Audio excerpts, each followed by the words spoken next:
Credit to Racing Reference for coming through once again with the important stats.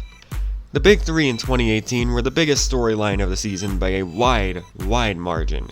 Kevin Harvick, Kyle Busch, Martin Truex Jr., all three of whom annihilated the competition each and every week, yet were so evenly matched amongst themselves.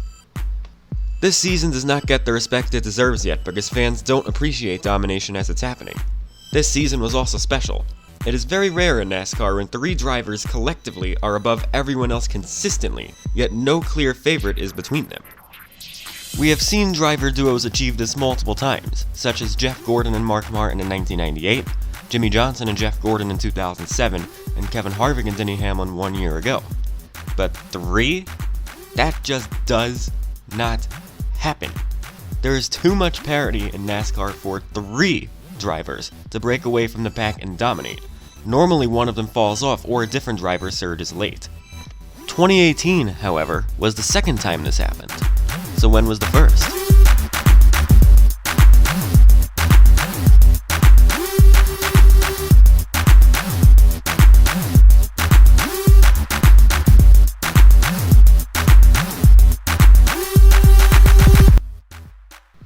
As you can see in the video title, the year in question was 2008. George W. Bush was president, the Phillies won the World Series, and Ryan Newman won the Daytona 500. Such strange times. The 2008 Trifecta of domination gets overlooked because it is right smack dab in the middle of NASCAR's fall from its peak. Gone were the peaks of 2005 and 2006. That may have well been 15 years ago for how quickly NASCAR's ratings were collapsing. But we are not here to trash NASCAR's ratings. No, that would be too mainstream. Let's appreciate the Big Three before the Big Three. So who are our contestants?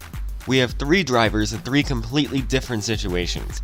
One completely unsurprising name, one driver who is hoping to capitalize on a change of scenery, and one driver who is trying to recapture the speed he had in his rookie season, but had been anonymous at best since then.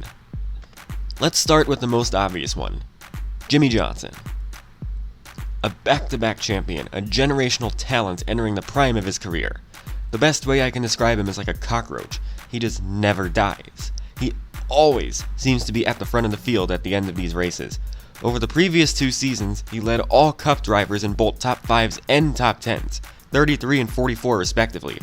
He was finishing in the top 10 more than half the time, and given the level of parity in the sport at this point, this is remarkable.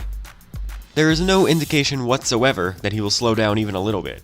He has the same crew chief in Chad Knaus, the same superior equipment, and the winning ways that had gifted him so much up to this point. But he is only one driver. There's 2 other ones to talk about here, and this second person is not quite as expected as the 2-time defending series champion. How about the guy Hendrick just booted? KFB. Only in 2008, he was not regarded as highly yet, instead seen as someone who had the potential to break out into a star but hadn't done it yet. Mike Joy put it best, that boy's got a lot of talent, if only he can harness it on a weekly basis. In 2005, Kyle Busch got his first 2 career wins, but is inconsistent otherwise and was nowhere close to a playoff spot. The next 2 seasons saw a Kyle Busch who was quite consistent but had only 1 win each year. Jeff Gordon and Jimmie Johnson combined for 21 wins in this same span, so it was obvious that he would not be the top dog in this particular organization. In addition, he did not have the ride stability of Jimmie Johnson. His personality clashed significantly with the other Hendrick drivers, which does not sound entirely surprising today. With his contract at Hendrick expiring after 2007, there would be many suitors lining up for his services. DEI, Joe Gibbs Racing, Richard Childress Racing, Everham Motorsports, and yes, even Ginn Racing, which is a hell of an alternate history concept if there ever was one. It was a given though. Kyle Busch was not going to return to Hendrick, as his replacement is only the most popular driver the sport had ever seen. No biggie. A change of scenery was needed at this point in his career, and he ends up signing a 3-year contract with Joe Gibbs Racing. This is the same length of time that JJ Yeley had in the same equipment. The pressure was beginning to mount though. Kyle Petty had called Busch, quote-unquote, the best raw talent to hit NASCAR since Tim Richmond, unquote. Mark Martin called him, quote, the greatest talent on the track today, unquote. Not only this, but when your teammates are Denny Hamlin and Tony Stewart, Kyle Busch will finally be able to be his true self. This change of scenery may be exactly what he needs, and he needs to do exactly what has been so highly touted of him. Our third contestant is different still. This driver had a dominant rookie season, but then fell off the map in 2006 and recovered somewhat in 2007. Carl Edwards has joined the party. It is true that Edwards had more top 10s in 2006 and 2005, but he led less than half the number of laps and had more trouble keeping the car on the racetrack. He had gone from championship contender after one season to someone who is quietly consistent. His 2007 season saw him get 3 wins, but at the cost of consistency, netting only 15 top 10s, which was the fewest in any year of a short career up to this point. He does have the ride stability with Roush Fenway Racing that Jimmie Johnson has, however, plus the ingredients to become a superstar that Kyle Busch had, but was unable to completely harness yet. And there it is. That's your big 3. No Jeff Gordon, no Tony Stewart, Dale Jr., or Kevin Harvick, or Kasey Kahne, all superstars in recent years. Instead, we have 1 dominant driver and 2 consistent drivers who had the potential to become superstars, but hadn't quite gotten there yet. I've already spoiled who won the 2008 Daytona 500, the Boilermaker. Then the big 3 came to play. Jimmie Johnson won the first 2 poles of the season. Carl Edwards would win races 2 and 3. He'll have one more shot as Carl Edwards pulls away. Half a lap to go. Carl's loving this. He's looking in the mirror saying, bye-bye, boys. Harvick coming into the picture. See you at the casino. Single file. Biffle looks high. Whoa, Biffle. And for the 9th time in his Sprint Cup career, Carl Edwards will go to victory lane. 2 in a row. Way to go, Carl. Kyle Busch would win at Atlanta, while also starting on pole the previous race at Vegas, the second of 2 races that Edwards won. Johnson would win his 3rd pole in 5 races at Bristol, then the big 3 would win races 7, 8, 9, and 11. Carl Edwards at Texas, Johnson at Phoenix, KFB at Talladega, then KFB again at the 11th event, the Southern 500. If you're keeping score, these 3 have won 7 of the first 11 events, about a 2/3 ratio. It is true that Carl Edwards did not win for 3 months, but 4 second-place runs in this span will do quite nicely. However, starting with race 9, we begin the stretch of KFB. Still or not caution. Caution is out. They got cars out. We got to stop. That's ours. That's it. You can't. The race is over. Because we took the white flag. We're in the white flag lap. The race is over. And Kyle Busch. Oh, man, I don't believe it. Thank you, guys. Thank you, Eminem. Thank you, Jeff. Jeff, you are my man. Checkered flag. Kyle Busch. Rowdy Busch wins at Talladega. His fourth try. How proud of you guys I am. His 4th try at Darlington. His first checkered flag. Kyle Busch wins the Dodge Challenger 500. My goodness. Who would have thunk it?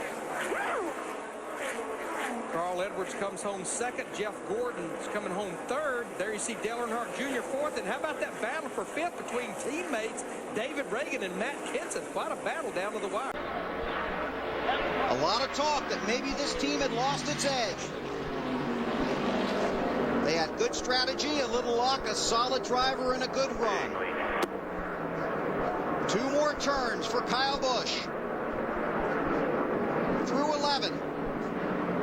Then a left-hander 12. You boys are number 1. Checkered flag in the air for Kyle Busch. He wins at Sonoma. Last lap at Daytona. Oh, we got it, guys. That's it. Oh, man. Yeah, it's not. Keep rolling here.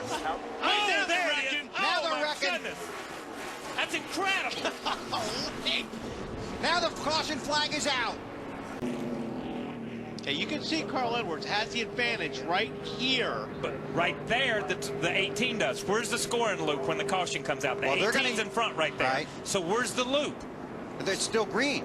Yeah, I understand it's still green, but it's not the scoring loop. It's the video. When it's for the finish of It's the the race, videotape. it's the video. That's You're right. seeing right there, if the caution's out, it it's doesn't not matter out about yet. the It's not scoring out lap. yet. It's not out yet.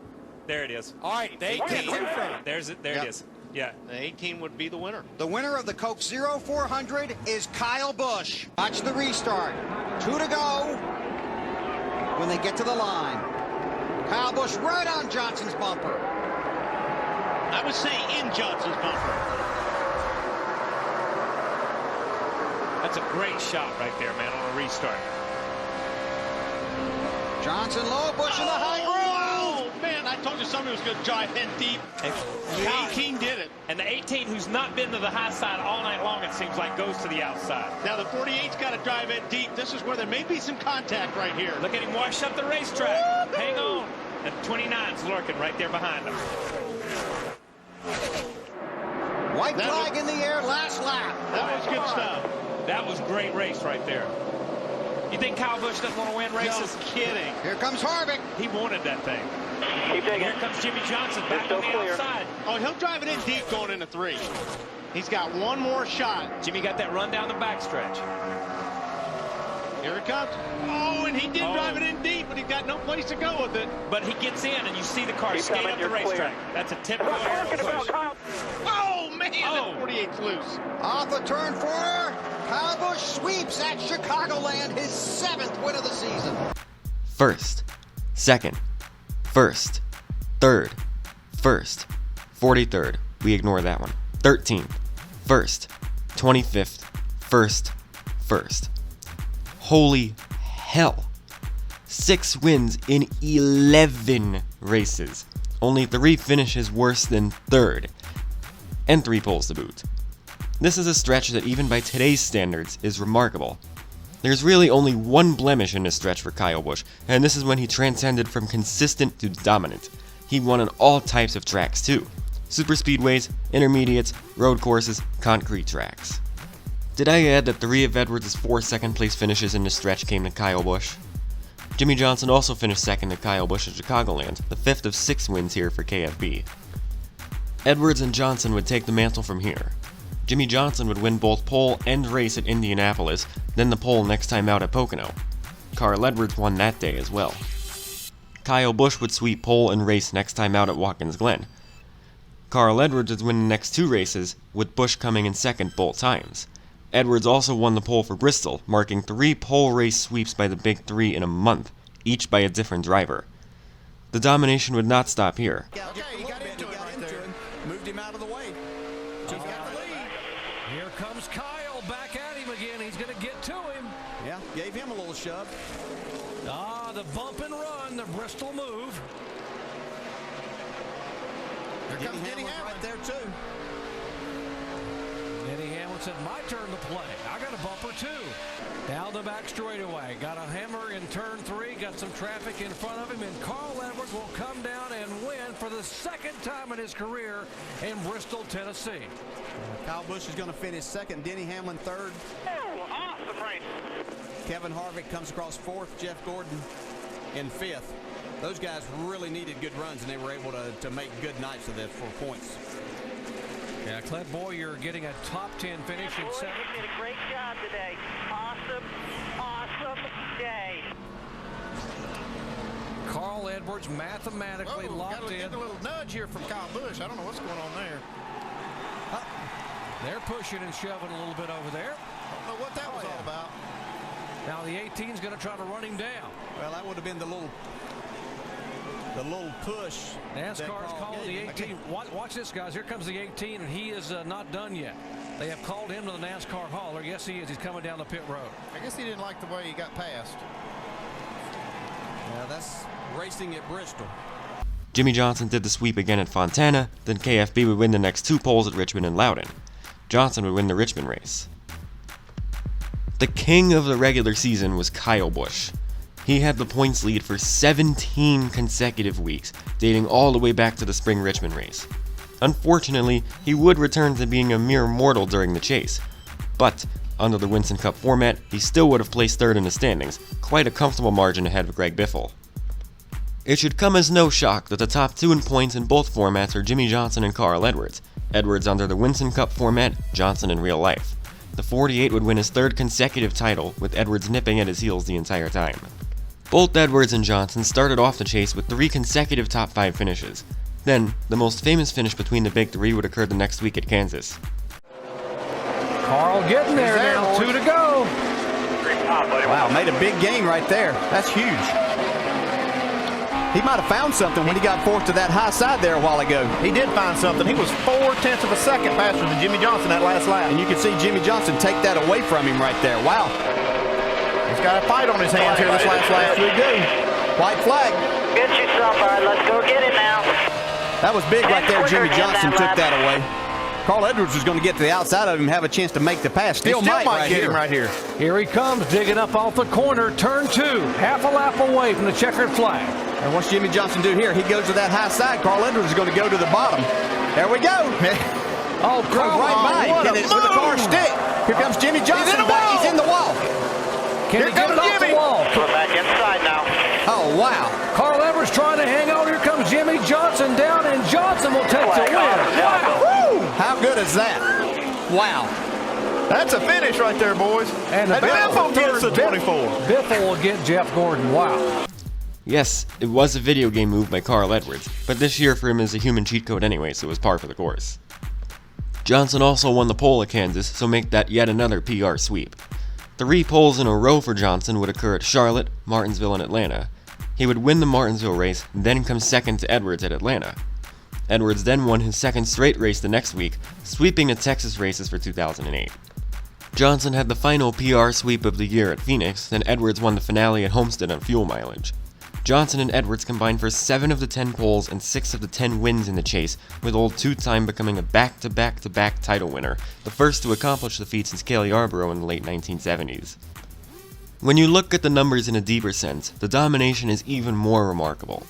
Johnson, Edwards, and KFB combined to lead 45.8% of all the laps run in 2008. That's nearly half. All 3 of them led over 1,000 laps, with the next closest being Dale Jr. with 896. They only combined for 9 poles, but 8 of them resulted in that same pole sitter, one of the big 3, winning the race. 8 pole race sweeps. That is impressive. The rest of the field only accomplished this once, with Casey Kane doing it at the Spring Pocono race. 24 of the 36 wins were between them. 3 of the 5 best average finishes, and KFB was only 1 blown motor away from eclipsing both Kane and Kevin Harvick in this category. The 3 most top 5s, the 3 most top 10s. All 3 of them cruised ahead of the pack if the Winston Cup style were to be used. Nobody else was even remotely close. As I said earlier, it is not uncommon for 2 drivers to dominate together or for 1 driver to hand an ass-whooping to the field over the course of the season. That is to be expected in NASCAR. However, 3 drivers being this unstoppable just does not happen. There's too much talent, too much parity in NASCAR for this to happen. 2018 is the only other recent example of a season of a dominant trio. And even then, all 3 drivers were established veterans. 2008, however, saw 1 superstar and 2 breakout stars, 2 realizations of a driver's ultimate potential. None of these 3 were better than the other 2 in this trio. All of them were the best 3 with the exception of Kyle Busch regressing slightly in the chase. We may never see another year like this, plus this being a year that consistently gets overlooked for a multitude of reasons. This was the Big 3 before the Big 3.